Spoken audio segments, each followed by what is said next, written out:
درود شریف پڑھیں۔ اللہ رب محمد صلی اللہ علیہ وسلم نحن عباد محمد صلی اللہ علیہ وسلم۔ عزیزان گرامی وقار، خطبہ مسنونہ کے بعد جو آیت میں نے آپ کے سامنے میں تلاوت کی تھی، یہ سورۃ الملک کی دوسری آیت ہے۔ 29ویں پارے کی جو پہلی سورت ہے اس کو سورہ ملک کہتے ہیں۔ تبارک الذی بیدہ الملک وہو علی کل شیء قدیر سے اس کی شروعات ہے، اور دوسری آیت ہے الذی خلق الموت والحیات لیبلوکم ایکم احسن عملا۔ اس آیت کے اندر جو اللہ تبارک و تعالی نے بات ارشاد فرمائی وہ کیا ہے؟ اللہ فرما رہا وہی ہے جس نے موت کو پیدا کیا، والحیات اور زندگی پیدا کی۔ موت اور زندگی کیوں پیدا کی اس کے بارے میں اللہ آگے ارشاد فرما رہا ہے، لیبلوکم ایکم احسن عملا، ایکم احسن عملا، تاکہ میں دیکھوں تم میں کون اچھے کام کر رہا ہے۔ یعنی کہ اللہ تبارک و تعالیٰ نے زندگی کیوں پیدا کی؟ تاکہ وہ دیکھے تم میں کون اچھے کام کر رہا ہے۔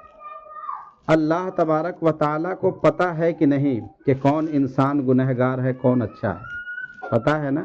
پتہ ہے۔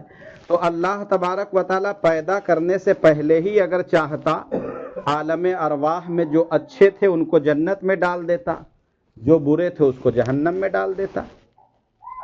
اللہ کو تو سب پتہ ہے، لیکن اللہ تبارک و تعالیٰ نے دنیا میں بھیج کر کے ایک موقع دیا۔ دنیا میں بھیج کے اللہ نے موقع دیا، کیونکہ ایسے ہی اگر میں تم کو ڈال دوں تو بعد میں ممکن ہے کہ تم کہو کہ ہمیں موقع نہیں ملا اچھے کام کرنے کا، ہمیں اپنی صفائی پیش کرنے کی مہلت نہیں دی گئی۔ تو اللہ تبارک و تعالیٰ نے ہر انسان کو دنیا میں بھیج کر کے موقع دیا کہ ٹھیک ہے تم اپنی صفائی پیش کرنے کے لیے عمل کر کے دکھلاؤ، اور یاد رکھو اچھے کام کرو گے تو اچھا اجر ملے گا، برے کام کرو گے تو برا اجر ملے گا۔ یہ بات طے ہے کہ اللہ تبارک و تعالیٰ نے ہمیں اور آپ کو دنیا میں کیوں بھیجا؟ عمل کرنے کے لیے بھیجا، اور عمل ہر طریقے کے ہیں، اچھے بھی ہیں برے بھی ہیں۔ نہ اللہ تبارک و تعالیٰ اچھے کام کرتے ہو تو شاباشی دینے آتا ہے، نہ برے کام کرتے ہو تو اللہ تم کو روکنے آتا ہے۔ کیوں؟ کیونکہ یہ امتحان گاہ ہے، اور امتحان میں جب پرچہ لکھ کر کے دیا جاتا ہے بچوں کو امتحان دینے کے لیے، تو غلط لکھنے والوں کو استاذ یہ نہیں کہتا ہے کہ یہ کیوں لکھ رہے ہو، یا اچھا لکھنے والے کو استاذ یہ نہیں کہتا ہے کہ یہ کیوں لکھ رہے ہو، بلکہ یہ آپ کے اوپر چیزیں چھوڑ دی جاتی ہیں، آپ کی ذمہ داری ہے۔ آپ چاہو تو اچھے سوال لکھو، آپ چاہو تو برے لکھو۔ رزلٹ بعد میں آئے گا، تب پتا چلے گا کہ کون پاس ہوا ہے اور کون فیل ہوا ہے۔ تو دنیا اسی طریقے سے اللہ تبارک و تعالی نے امتحان کے طور پر پیدا فرمایا، کیونکہ اللہ تو جانتا ہے کہ کون اچھا ہے کون برا ہے۔ وہ چاہتا تو وہیں پر جہنمیوں کو جہنم میں ڈال دیتا، وہیں پر جنتیوں کو جنت میں ڈال دیتا۔ اب اللہ تبارک و تعالیٰ نے موقع دیا کہ دنیا میں تمہیں بھیج رہا ہوں، اور سب کی زندگی 1000 10,000 یا جب سے پیدا ہوا قیامت تک کی نہیں ہے، بلکہ اللہ خوب جانتا ہے کہ بہت زیادہ لوگ ہو جائیں گے تو دقت ہونے لگے گی۔ اس لیے اللہ تبارک و تعالیٰ پیڑھی در پیڑھی لوگوں کو پیدا فرماتا ہے۔ آپ ہیں، آپ کے بچے آ گئے، آپ کے بچے ہیں، آپ گئے، آپ کا پوتا آ گیا، پوتا آیا، یہاں پر بچے کی باری آ گئی۔ یعنی کہ اللہ تبارک و تعالیٰ نے زندگی کا ایک نظام بنا رکھا ہے، اور اسی طریقے سے ہر انسان آئے گا، اپنے عمل کو کرے گا، کرنے کے بعد اللہ تبارک و تعالیٰ پھر سے اس کو اٹھا لے گا۔ اب میدان محشر میں اللہ حساب لے گا، بتاؤ تم کیا کر کے آئے ہو؟ کیونکہ قرآن میں اللہ نے کھول کے فرمایا کہ میں نے زندگی دی ہے، میں ہی موت دوں گا، اور میں ہی تم سے حساب لوں گا کہ کون اچھے کام کر کے آیا ہے کون برے کام کر کے آیا ہے۔ تو میرے عزیز، اس دنیا کو کھیل تماشا بنانے کی ضرورت نہیں ہے، بلکہ اپنی عاقبت کو سنوارنے کی ضرورت ہے۔ اور آپ کو پتہ ہے ہم اور آپ، مومن اور کافر میں فرق کیا ہے؟ مومن اور کافر میں فرق یہی ہے کہ ہم آخرت پر ایمان لائے، وہ آخرت پر ایمان نہیں لاتے، یہی تو فرق ہے۔ مومن کی پہچان کیا ہے؟ آمنتو، میں ایمان لایا، باللہ اللہ پر، وملائکتہ اس کے فرشتوں پر، ورسلہ اس کے رسولوں پر، والیوم الآخری آخرت کے دن پر، والقدر خیرہ وشرہ تقدیر کی اچھائی اور برائی پر، والبعث بعد الموت اور مرنے کے بعد دوبارہ اٹھائے جانے پر۔ جو لوگ ان چیزوں کو مانتا ہے، جو اس پر ایمان لاتا ہے، وہ مسلمان ہو جاتا ہے۔ اور جو ان میں سے کسی بھی چیز کا انکار کرے، اللہ کو بہت سارے لوگ مانتے ہیں لیکن رسول کو نہیں مانتے، اب وہ مسلمان نہیں رہ گئے۔ اللہ رسول کو مان رہے، قیامت پر ایمان نہیں، وہ بھی مسلمان نہیں۔ یعنی کہ ان ساری چیزوں کو جو لوگ مان لیتا ہے وہ کیا ہو جاتا ہے؟ مسلمان ہو جاتا ہے۔ اور مسلمان جو ہو جاتا ہے، اب آپ کو بتا دوں مزے کی بات یہ ہے کہ ایمان کی بنیاد پر ایک انسان کا میدان محشر میں حساب و کتاب ہوگا۔ مثال کے طور پر ہم اپنے معاشرے میں دیکھیں جھانک کر کے، اڑوس پڑوس میں غیر مسلم بھی رہتے ہیں کہ نہیں رہتے؟ تو ایسا نہیں ہے کہ سب خراب ہوتے ہیں، اس میں بعض بہت اچھے ہوتے ہیں جو ہم سے زیادہ کسی کی مدد کر رہے ہوتے ہیں، بعض ایسے ہوتے ہیں جو ہم سے زیادہ کسی کی تکلیف پر وہ کھڑے ہو جاتے ہیں، لیکن کیا اس کام کے بدلے میں اس کو جنت ملے گی؟ اچھا کام تو وہ کر رہا ہے لیکن جنت نہیں ملے گی، لیکن اس کو اجر ملے گا، دنیا میں ملے گا، آخرت میں نہیں ملے گا۔ آخرت میں اجر پانے کے لیے شرط یہ ہے کہ ایمان اس کے پاس ہو۔ دنیا میں آپ چاہے لاکھ اچھے کام کرو، لیکن ایمان نہیں ہے تو دنیا میں اجر ملے گا، اور ایمان کے بعد جب اچھے کام کریں گے تو اس کا اجر آپ کو میدان محشر میں ملے گا۔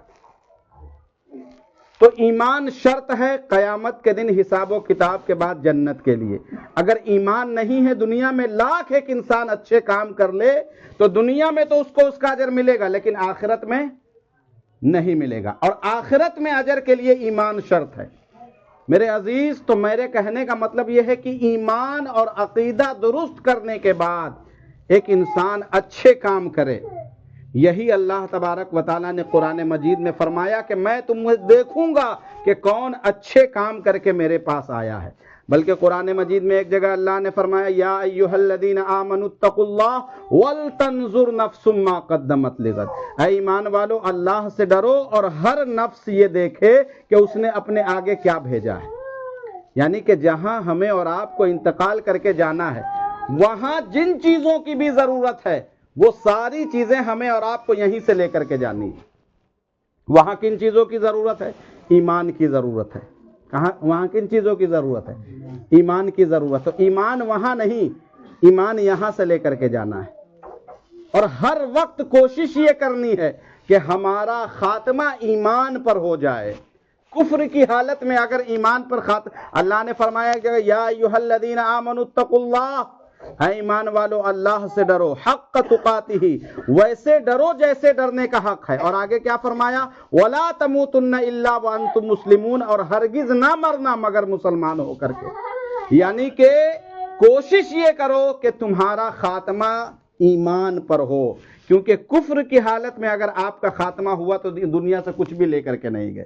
اور میرے عزیز یاد رکھے، گانٹھ باندھ لے، مسلمان وہی ہے جو اللہ اس کے رسول کی باتوں کو دل سے مانے اور اس پر یقین کرے، ایمان لائے ان چیزوں پر۔ میرے آقا کیا فرماتے پتہ ہے آپ کو؟ یہ دنیا چند سالوں کے لیے ہے، چند دنوں کی ہے، لیکن آخرت کی جو زندگی ہے یہ کبھی ختم ہونے والی نہیں ہے۔ آخرت کی زندگی سورۃ الاعلیٰ اٹھا کر کے پڑھیے، مسئلہ کیا ہے؟ مسئلہ یہ ہے کہ ہم لوگوں کو دیکھ کر کے زندگی جیتے ہیں۔ ہمارے پڑوس میں ایک آدمی 1 لاکھ کما رہا ہے تو ہماری کوشش ہوتی کہ ہم 2 لاکھ کمائیں۔ کماؤ، اچھی بات ہے۔ ہمارے گھر کے بازو میں اگر کوئی ایک بلڈنگ بنا رہا ہے، ہماری خواہش ہوتی ہے ہم بنگلہ بنائیں گے۔ ہمارے پڑوس میں اگر کوئی 4 ویلر چکا لے کر کے گاڑی لے کر کے آ جائے، ہماری کوشش ہوتی ہے ہم اس سے مہنگی گاڑی۔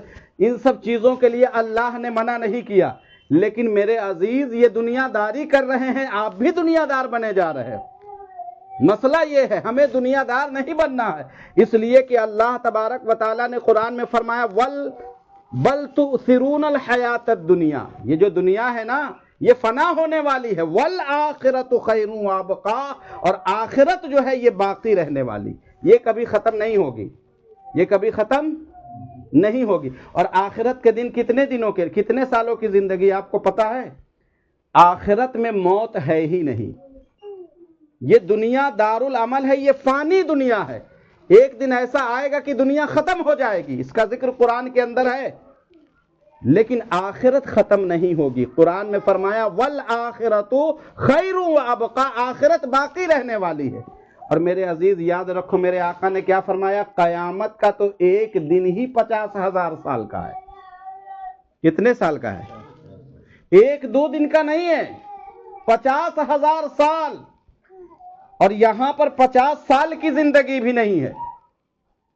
50 سال کی مان لیتے ہے بھی ہے تو اس میں لڑکپن ہے، بچپنا ہے۔ 15 سال تک تو بچے کو پتہ ہی نہیں ہوتا کہ میں کیا ہوں۔ اس کے بعد جوانی کے دن شروع ہوتے ہیں، 45 سال کے بعد پھر جوانی ڈھلنا شروع ہو جاتی ہے، یعنی کہ مین جو عمر ہے یہ جوانی کے ہے۔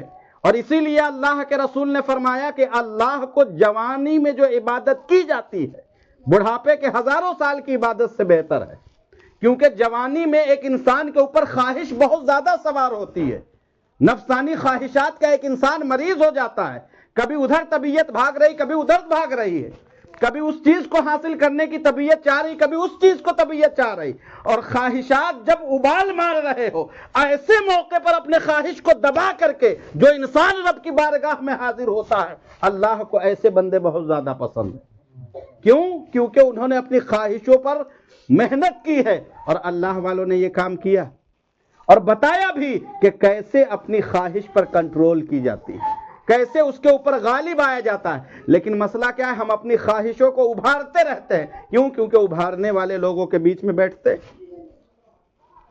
ہم دنیا کمانے والے لوگوں کو دیکھتے تو ہمارے دل کے اندر بھی دنیا کمانے کی چاہ پیدا ہوتی ہے۔ آخرت کمانے والوں کے بیچ میں جب بیٹھیں گے تو تب ہمیں پتا چلے گا کہ آخرت کس چیز کا نام ہے۔ تو میرے عزیز یہ دنیا چند سالوں کی ہے، اور آخرت کب تک رہے گی؟ کبھی ختم ہی نہیں ہوگی۔ 50,000 سال کوئی سوچ کر کے دیکھیے۔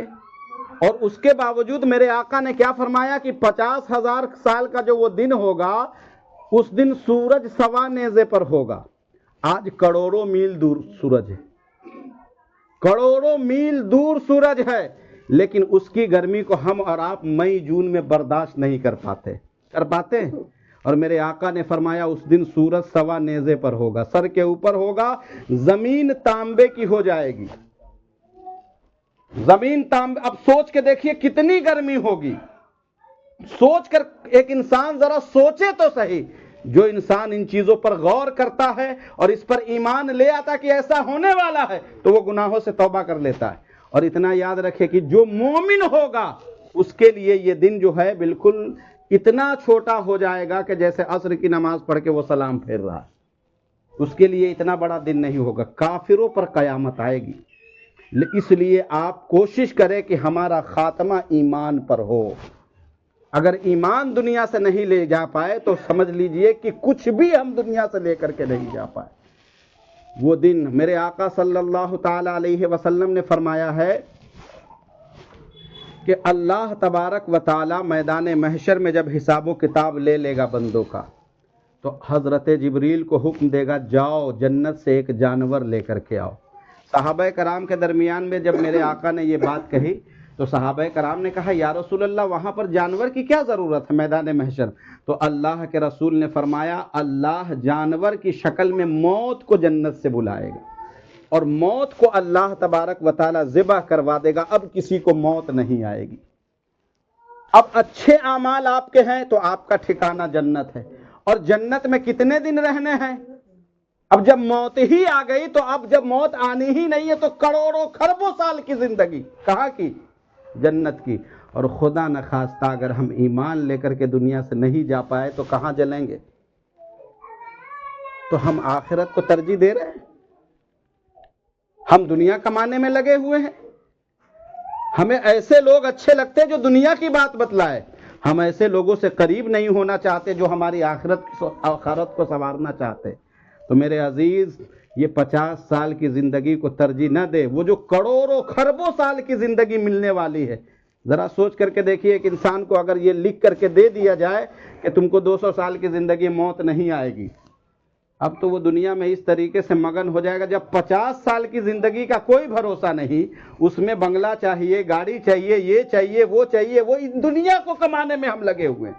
اگر اس کو یقین ہو جائے کہ 200 سال کی زندگی اور موت نہیں آئے تو کتنا انسان مکار ہو سکتا ہے، کتنا ظالم ہو سکتا ہے، کس طریقے سے لوگوں کا حق مارنے والا ہو سکتا ہے۔ اگر یقین نہ ہو تو پرانے لوگوں کی تاریخ اٹھا کر کے دیکھو، نمرود کی، مردود کی۔ یہ ایسے لوگ تھے جس کو اللہ نے 500 سال کی زندگی دی، جب 200 سال تک ان کی طبیعت خراب نہیں ہوئی تو ان کو لگنے لگا کہ میں خدا ہوں، اور اس طریقے سے گھمنڈ میں چور ہو گئے کہ جگہ جگہ پر اس نے اپنی مورتی لگوائی اور لوگوں سے کہا کہ جس کی نظر اس پہ پڑے فوراً سجدہ کرو کیونکہ میں خدا ہوں۔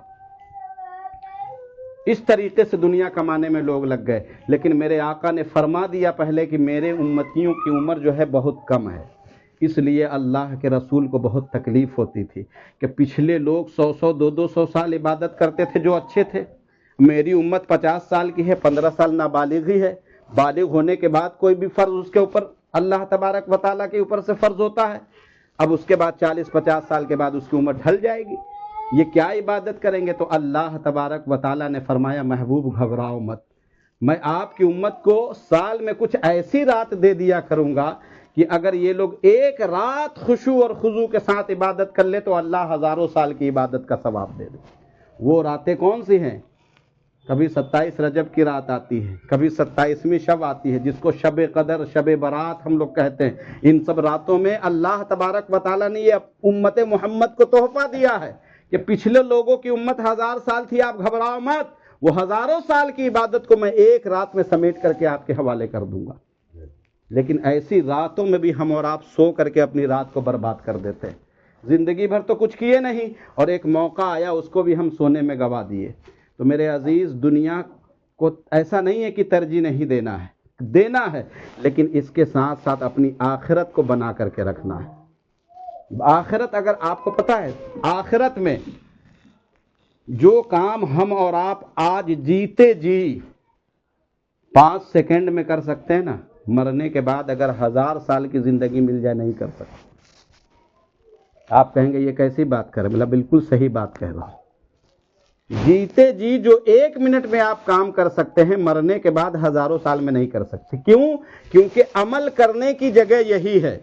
مرنے کے بعد نماز پڑھنے کا موقع نہیں ملے گا، مرنے کے بعد کلمہ پڑھنے کا موقع نہیں ملے گا، مرنے کے بعد قرآن پڑھنے کا موقع نہیں ملے گا، مرنے کے بعد غریبوں کا حق ادا کرنے کا موقع نہیں ملے گا، مرنے کے بعد ماں باپ کو راضی کرنے کا موقع نہیں ملے گا، مرنے کے بعد پڑوسیوں کے حقوق کو ادا کرنے کا موقع نہیں ملے گا۔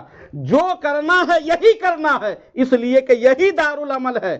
اس کے بعد پھر دوبارہ موقع، آپ سوچ کر کے دیکھیے، میرے آقا فرماتے میدان محشر میں ایسے ایسے لوگ ہوں گے جو صرف ایک نیکی کی وجہ سے اس کو جہنم میں ڈالا جا رہا ہوگا۔ ایک مل جائے اللہ تبارک و تعالیٰ اس کو جنت میں ڈال دے، صرف ایک نیکی کی کمی کی وجہ سے۔ اللہ کے رسول صلی اللہ تعالی علیہ وسلم نے یہ جب بات ارشاد فرمائی تو میرے آقا نے سے صحابہ نے کہا یا رسول اللہ اس کو ایک نیکی نہیں ملے گی؟ بولا اللہ اس کو مہلت دے گا کہ جاؤ ایک نیکی تم ڈھونڈ کر کے میدان محشر سے لے آؤ، ایک نیکی لے آؤ، میں تم کو دے دوں گا۔ اب وہ خوش ہو جائے گا کہ ایک نیکی، ارے تو بہت آسان کام ہے۔ اپنی ماں کے پاس جائے گا، اپنی بیوی کے پاس جائے گا، اپنے بچوں کے پاس جائے گا، اپنے اقربا کے پاس جائے گا، اپنے ساتھی براتی کے پاس جائے گا، سب کے پاس جائے گا، کہے گا ایک دے دو۔ بلا بھیا دنیا داری ختم ہو گئی، اب یہاں ایک نیکی نہیں مل سکتی ہے، جاؤ کسی اور سے مانگو، جاؤ کسی اور سے مانگو، جاؤ کسی اور سے مانگو۔ میرے آقا فرماتے ہیں 30,000 سال تک میدان محشر میں وہ انسان ڈھونڈتا رہے گا کہ کوئی ایک دے دے، کوئی ایک دے دے، کوئی ایک دے دے، لیکن وہاں کوئی ایک نیکی نہیں دے گا۔ اور یہاں ایک مرتبہ سبحان اللہ کہو، اللہ 90 نیکی دیتا ہے، کیونکہ یہ دنیا دارالعمل ہے، مرنے کے بعد عمل کا معاملہ ختم۔ تو موقع ملے تو باوضو ہو کر کے کبھی سبحان اللہ کی ہی ایک تسبیح پڑھ لو، الحمدللہ کی ہی ایک تسبیح پڑھ لو، اللہ اکبر کی تسبیح ایک پڑھ لو۔ آپ کو پتہ ہے اس کو چھوٹا مت جاننا۔ اللہ کے رسول صلی اللہ علیہ وسلم فرماتے حضرت موسیٰ کلیم اللہ نے اللہ سے پوچھا، موسیٰ کون ہے؟ اللہ کے نبی اور رسول ہیں جن کے اوپر توریت نازل ہوئی۔ اللہ کے کلیم نے کہا اے اللہ کوئی ایسی عبادت بتا جو میرے لیے خاص ہو، میں کروں تو تیرا قرب اور زیادہ پا جاؤں۔ تو اللہ تبارک و تعالیٰ نے فرمایا کلمہ طیبہ پڑھا کرو۔ کیا پڑھا کرو؟ کلمہ طیبہ پڑھا کرو، لا الہ الا اللہ پڑھا کرو۔ اور آپ کی امت موسیٰ کلیم اللہ پڑھا کرتی تھی، موسیٰ کلیم اللہ، کیونکہ اللہ کے نبی حضرت موسیٰ کو کلیم اللہ کا خطاب ملا تھا، تو آپ کی جو امت تھی لا الہ الا اللہ موسیٰ کلیم اللہ پڑھتے تھے۔ اور ہم لوگ چونکہ رسول اللہ کی امت میں ہیں تو ہم لوگ پڑھتے ہیں لا الہ الا اللہ محمد الرسول اللہ۔ تو موسیٰ کلیم اللہ کو کہا گیا کہ کلمہ طیبہ پڑھا کرو، لا الہ الا اللہ پڑھا کرو، سبحان اللہ الحمدللہ اللہ اکبر پڑھا کرو۔ حضرت موسیٰ کلیم اللہ نے کہا اے مولا اس میں خاص کیا ہے؟ یہ تو میری امت پڑھتی ہے لا الہ الا اللہ۔ تو حضرت موسیٰ کلیم اللہ سے اللہ تبارک و تعالیٰ نے فرمایا اے کلیم کیا لا الہ الا اللہ کو تم ہلکا جانتے ہو؟ سبحان اللہ الحمدللہ کی تسبیح کو کیا تم نے ہلکا سمجھ رکھا ہے؟ سنو، میدان محشر میں میزان جو ترازو ہے اچھے اور برے عمل کو تولنے والی، اللہ کے رسول فرماتے کہ ایک پلڑے پر سبحان اللہ الحمدللہ اللہ اکبر جو ہم پڑھتے ہیں یہ رکھ دیے جائیں، اور دوسری طرف دنیا میں ساتوں زمین اور آسمان میں جو کچھ بھی ہے سب رکھ دیا جائے، تو میرے آقا فرماتے ہیں یہ والا پلڑا بھاری ہو جائے گا۔ کتنی نیکی ہم کما سکتے ہیں آج۔ اور نماز کا تو کیا کہنا، یہ تو نفلی کام میں آ گیا۔ آپ کو پتا ہے حضرت جبرائیل علیہ السلام دا ٹائم زیادہ تو نہیں ہو رہا ہے؟ دیکھ لو اپنے ٹھیک بس 2-4 منٹ اور وقت زیادہ ہو، عشاء سے پہلے مکمل ہو جائے۔ درود شریف پڑھے اللہ رب محمد صلی اللہ علیہ وسلم نحن عباد محمد صلی اللہ علیہ وسلم۔ پتہ ہے میرے عزیز جب حضرت جبریل کو اللہ تبارک و تعالیٰ نے پیدا کیا تو جبرائیل کون ہے؟ تمام فرشتوں میں سب سے افضل ہے، اور اس سے بھی افضل تھا یہ شیطان۔ شیطان کیا تھا؟ وہ فرشتوں کو پڑھاتا تھا، لیکن جب اللہ تبارک و تعالیٰ نے اس کو درخت کے پاس جانے سے منع کیا تو وہ اللہ تبارک و تعالیٰ نے کہا کہ آدم کو سجدہ کرو، تعظیمی تعبدی نہیں۔ جب اللہ تبارک و تعالیٰ نے آدم کو بنایا اور فرمایا کہ یہ میرا خلیفہ ہے جو دنیا میں بن کر کے جائے گا، تو شیطان نے کہا کہ میں سجدہ نہیں کروں گا کیونکہ یہ میرے سامنے میں بنا ہے۔ سامنے میں جب آپ کے سامنے کسی چیز کو ڈیزائن کیا جائے تو آپ جانتے ہیں نا کہ یہاں پر یہ ہے، یہاں پر یہ ہے، یہاں پر یہ ہے، اس کی کمی یہ ہے، اس کی اچھائی یہ ہے۔ آپ کے سامنے میں اگر کوئی چیز بنے تو آپ جانیں گے کہ نہیں جائیں گے؟ آپ کے سامنے میں اگر اس گھر کی بنیاد رکھی جائے اور بعد میں فرش ورش بننے کے بعد کوئی پوچھے آپ سے کہ میاں یہ اس گھر میں یہ بتاؤ کہ ٹنکی کہاں ہے، اس گھر میں فلاں چیز کہاں ہے، اس گھر میں فلاں چیز کہاں ہے، تو ہر آدمی نہیں بتا پائے گا۔ وہی بتا سکتا ہے جو ڈیزائن کرنے کے وقت وہاں موجود ہو، وہی بتا سکتا ہے۔ تو شیطان کو ہماری کمیوں کے بارے میں کیوں پتا ہے؟ کیونکہ شیطان کے سامنے میں آدم علیہ السلام کا اسٹرکچر بنا تھا پورا۔ ہاتھ ادھر ہے، ہاتھ کے اندر یہ نس ہے، ناک ادھر ہے، اس کے اندر یہ ہے، نفس ادھر ہے، نفس میں یہ چیز کمی ہوتی ہے۔ اس لیے شیطان کے بارے میں میرے آقا نے فرمایا وہ تمہارے خون کے اندر بہ رہا ہوتا ہے، اس طریقے سے وہ تمہارے بارے میں جانتا ہے۔ تم اتنا اپنے بارے میں نہیں جانتے ہو اپنی کمیوں کو جتنا وہ تمہارے بارے میں جانتا ہے، کیونکہ تمہارے باپ آدم کو تیار اس کے سامنے میں کیا گیا۔ جب یہ دیکھا نا کہ آدم علیہ السلام مٹی سے بنائے گئے تو اس نے کہا کہ میں ان کو سجدہ کیوں کروں، کیونکہ ان سے تو میں بہتر ہوں، کیوں؟ کیونکہ یہ مٹی سے بنائے گئے، میں آگ سے بنایا گیا ہوں۔ تب اللہ تبارک و تعالیٰ نے اس کو شیطان قرار دیا۔ اس کے بعد سب سے بڑے فرشتے جو بنے وہ حضرت جبرائیل علیہ السلام۔ جبریل کو جب اللہ تبارک و تعالیٰ نے پیدا کیا تو شکرانے کی طور پر آپ نے 2 رکعت نماز پڑھی۔ مقاصفۃ القلوب حضرت امام غزالی کی لکھی ہوئی کتاب، غالباً آج سے 800 سال پہلے کی، اس میں لکھا ہوا ہے۔ کیا لکھا کہ جبرائیل جب پیدا ہوئے تو پیدا ہونے کی خوشی میں کہ میرے رب نے مجھ کو پیدا کیا ہے، آپ نے 2 رکعت نماز پڑھی، اور 1 رکعت نماز میں 20,000 سال لگے۔ فرشتوں کو کسی چیز کی خواہش نہیں ہے۔ ہم 2 گھنٹہ نہ کھائے تو بھوک لگ جاتی، لیکن فرشتے کھانے پینے سے پاک ہے نا؟ ہم جب بڑے ہو جاتے ہیں، بالغ ہو جاتے ہیں، تو ہمارے اندر خواہش اللہ نے ڈالی ہے، تو اس لیے خواہشات ہمارے اندر ابھرنے لگتے. اللہ نے فرشتوں کو خواہشات سے پاک کیا ہے. جب کھانے کی ضرورت نہیں، خواہش کی ضرورت نہیں، تو وہ ان چیزوں سے پاک ہے، تو وہ عبادت اتنے سال کر گئے.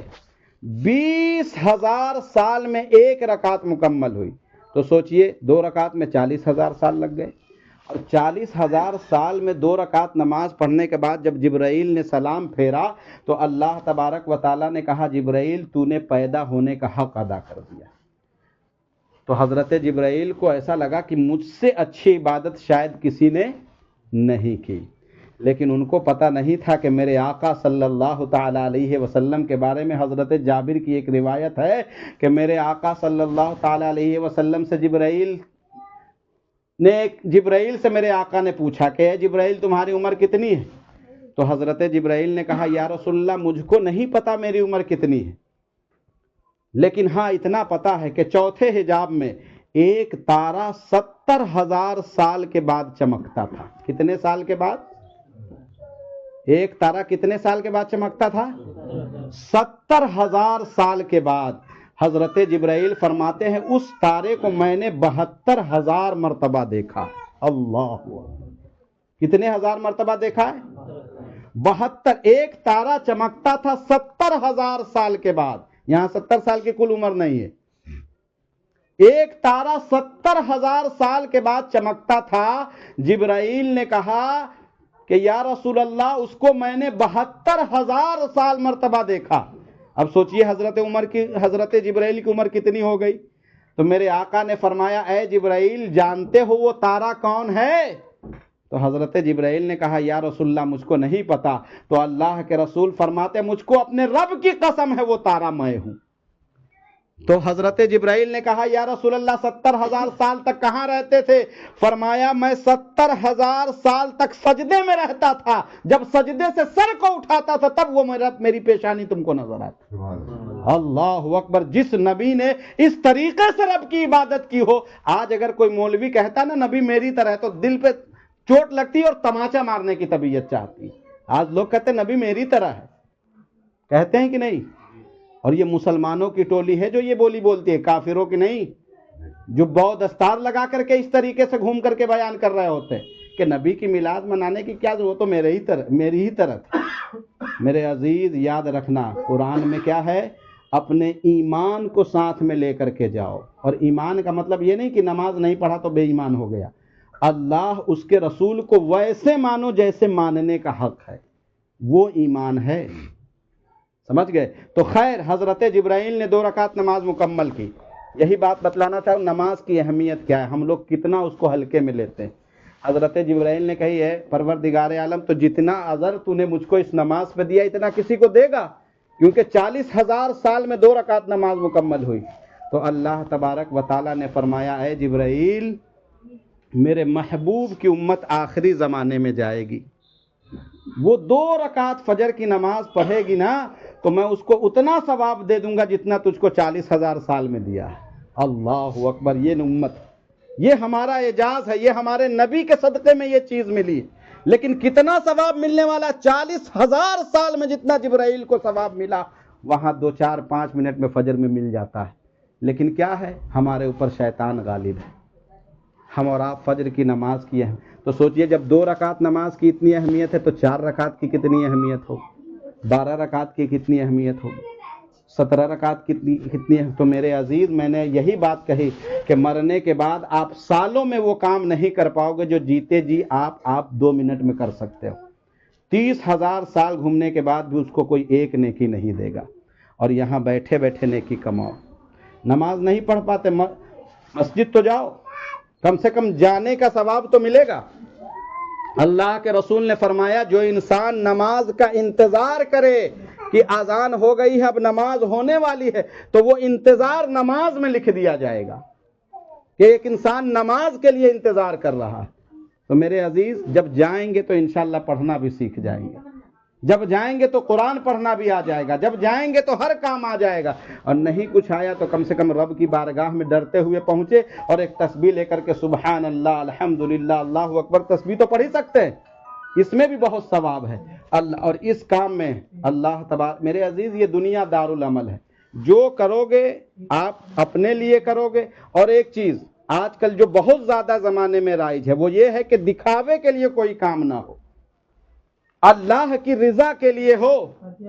آج لوگ چار لوگوں کے بیچ میں چندہ دینا بہت پسند کرتے ہیں، لیکن تنہائی میں پہنچ جائیے تو ایک چائے تک نہیں پلائیں گے آپ کو۔ اور اللہ نے قرآن میں فرمایا، قل، اے محبوب آپ فرما دیجئے، ان صلاتی و نسکی و محیایا و مماتی للہ رب العالمین، لوگوں سے کہہ دیجئے، کیا کہہ دیجئے؟ میری نماز، میری قربانیاں، میری زندگی، میری موت، ان ساری چیزوں کا مقصد رب کو راضی کرنا ہے، اور کوئی کام نہیں ہے۔ لیکن لوگوں کو راضی کرنے کے لیے ہم اور آپ کام کرتے ہیں۔ تو میرے عزیز، لوگوں کو راضی کرنے کے لیے کام نہ کرے، کیونکہ لوگ اجر نہیں دیں گے، اللہ اجر دے گا۔ اور اللہ تو ایسے ایسوں کو اجر دے گا، پتہ ہے اللہ کے رسول فرماتے ہیں، اچھا ہماری نظر میں اچھا کون ہوتا ہے؟ زیادہ تر اسی کو جو اچھا، جس کو سارے لوگ کہتے ہیں، جیسے مولوی مولانا کو لوگ کہتے ہیں یہ اچھا آدمی۔ تھوڑی دیر کے لیے آپ سے میں عرض کر رہا ہوں، حاجی صاحب کو لوگ کہتے ہیں یہ اچھا آدمی، جو صدقہ دے رہا ہو اس کو لوگ کہتے ہیں اچھا آدمی، جو زکوٰۃ فطرہ وقت، سب اچھے لوگوں میں شمار کیے جاتے ہیں۔ پتہ ہے میدان محشر میں جب اللہ حساب کرے گا نا تو بلائے گا مولویوں کو بھی، پوچھے گا بتاؤ عالم دین بنے تھے؟ کیوں بنے تھے؟ کیونکہ اس کو حاصل علم دین کرنے میں تو بڑی دشواری ہوتی ہے، کھانا پینا صحیح نہیں ملتا ہے مدرسوں میں، بڑی تکلیف ہوتی ہے، تب دین کا علم، بتاؤ کیوں بنے تھے مولانا؟ تو اللہ تبارک و تعالیٰ مولانا کہے گا تاکہ تو راضی ہو جائے۔ تو اللہ فرمائے گا تو جھوٹ بول رہا ہے، کیونکہ تیری نیت سے میں واقف ہوں کہ تو مولانا کیوں بنا تھا، تیری نیت سے میں واقف ہوں کہ تو قاری کیوں بنا تھا، تیری نیت سے میں واقف ہوں کہ تو حافظ کیوں بنا تھا، تیری نیت سے میں واقف ہوں کہ تو امام کیوں بنا تھا۔ تیری سوچ یہ تھی کہ لوگ مجھ کو علامہ صاحب کہیں گے، لوگ مجھ کو قاری صاحب کہیں گے، لوگ مجھ کو مولانا صاحب کہیں گے، اور تیری چونکہ یہ خواہش تھی تو دنیا میں پوری ہو گئی، اب آخرت میں اس کا کوئی حصہ تمہارے لیے نہیں ہے۔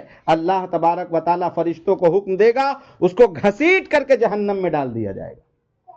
اسی طریقے سے حاجی کو بلایا جائے گا، کیوں حاجی صاحب بنے تھے؟ 7 لاکھ روپیہ لگتا ہے ہندوستان سے جانے میں حج کے موقع پر، اور وہاں 40 دن کی مشقتیں الگ، کبھی منا، کبھی مزدلفہ، کبھی اس پہاڑی سے اس پہاڑی، اتنی تکلیفیں کیوں اٹھائی؟ مولا تو راضی ہو جائے۔ اللہ فرمائے گا میں تیری نیت سے واقف ہوں، تو اس لیے حاجی بنا تھا کہ لوگ تجھ کو حاجی صاحب کہیں۔ تو لوگ دنیا میں اپنا اسٹیٹس بنا رہے تھے نا، تو جاؤ دنیا میں وہ چیز ملی، اب آخرت میں اس کا تمہارا کوئی حصہ نہیں، اللہ اس کو بھی جہنم میں ڈال۔ یہ بات بتلانے کا مقصد یہ ہے کہ کوئی بھی کام کرے تو اللہ کی رضا کے لیے کرے، لوگوں کو دکھانے کے لیے نہ کرے۔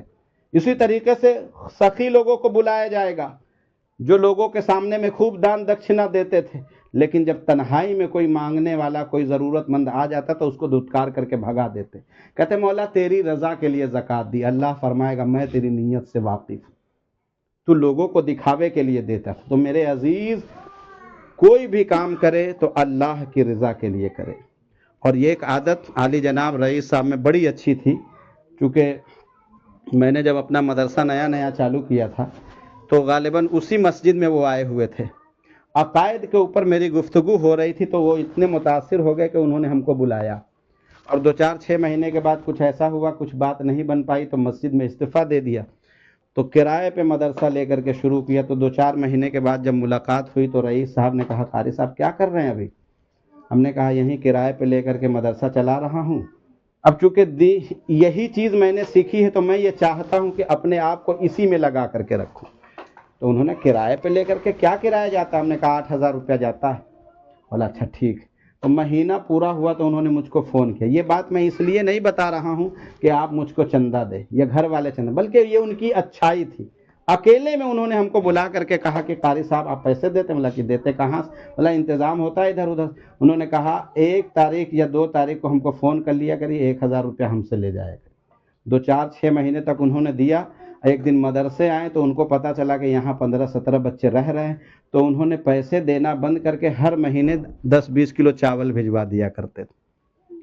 تو میرے کہنے کا مطلب یہ عمل ایسا ہی ہو کہ لوگوں کو پتہ نہ چلے اور آپ اچھے کام کر رہے ہیں۔ یہ جو نفلی عبادت ہے نا، یہ چھپا کر کے کرنے والی ہوتی ہے۔ کوئی اور بتا دے وہ الگ بات ہے، لیکن ہمیں اس چیز کو ظاہر نہیں کرنی کہ ہم یہ کر رہے ہیں، ہم وہ کر رہے ہیں۔ اللہ تبارک و تعالی ہمیں اور آپ کو اچھی باتوں پہ عمل کرنے کی توفیق عطا فرمائے۔ اور میرے عزیز، یہ دنیا دارالعمل ہے، ہر انسان آیا چلا جائے گا۔ ابھی 1.5 مہینہ پہلے میں چھوٹے بھائی کی شادی میں گیا تھا، مکمل ہو گئی تقریر جو بات ہونی تھی، تو میرے ایک چچا ہیں، خورشید انور ان کا نام، بہت اچھے تھے، الحمدللہ ٹھیک تھے۔ اب میں شادی سے جب واپس آیا 1 مہینے بعد جمعے کی نماز پڑھانے صدر جمع جا رہا تھا تو فون آیا راستے میں ان کا انتقال ہو گیا۔ ہم نے کہا خیریت کیسے؟ بولے کہ بینک گئے تھے پیسہ نکالنے کے لیے، وہیں پہ اٹیک پڑا، وہیں مر گئے۔ موت کبھی بھی آ سکتی ہے، اور جب آ جائے گی تب عمل کرنے کا موقع نہیں ملے گا۔ آج جوانی ہے، آپ چاہو تو ٹھنڈی میں اٹھ کر کے ٹھنڈے پانی سے مقابلہ کر سکتے ہو اور فجر کی نماز پڑھ سکتے ہو۔ آپ چاہو تو وضو بنا کر کے 2 رکعت نماز پڑھو، تسبیح لیکن مرنے کے بعد یہ سب چیزیں نہیں ملنے والی، کیونکہ دنیا دارالعمل ہے، جو کرنا ہے یہی کرنا ہے، مرنے کے بعد کچھ نہیں کرنا۔ اللہ ہمیں اور آپ کو کہنے سننے سے زیادہ کلمات حسنات پر عمل کرنے کی توفیق عطا فرمائے، اور کسی بھی قسم کی خطا، غلطیاں، بے ادبیاں، ریاکاریاں، بدکاریاں ہوئی ہوں، اپنے حبیب کے توسل سے مولا تمام اغلاط کو معاف فرمائے، اور اس محفل کے توسل سے اللہ مرحوم عالی جناب محمد رئیس صاحب کی بے پناہ مغفرت فرمائے، اللہ قبر کے معاملات کو ان کے لیے آسان فرمائے، اور آگے کے معاملات کو بھی اللہ آسان فرمائے۔ آئیے کھڑے ہو جائیں، صلاۃ و سلام کا نذرانہ عقیدت پیش کریں۔ یا نبی سلام علیکہ، یا رسول سلام، یا حبیب سلام علیکہ، صلوات اللہ، حبیب یا رسول اللہ،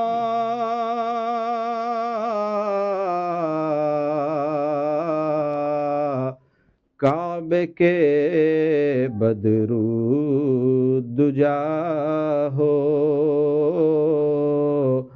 طیبہ کے شمس الضحیٰ ہو، شافع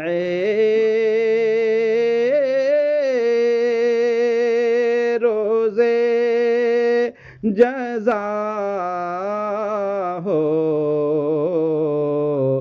دافع جملہ بلا ہو، یا نبی سلام علیکہ، یا رسول سلام، یا حبیب سلام علیکہ، صلوات اللہ علیکہ، حبیب یا رسول اللہ،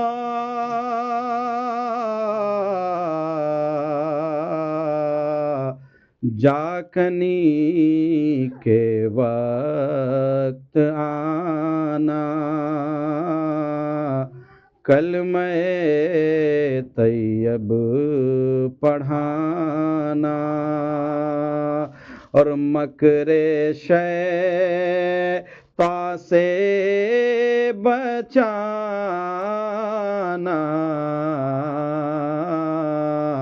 اپنے دامن میں چھپانا، یا نبی سلام علیکہ، یا رسول سلام علیکہ، یا حبیب سلام علیکہ، صلوات اللہ، الصلاة والسلام علیکہ یا رسول اللہ، الصلاة والسلام علیکہ یا حبیب اللہ، الصلاة والسلام علیکہ یا نبی اللہ، وعلی آلک واصحابک یا شفیعنا یوم الجزاء۔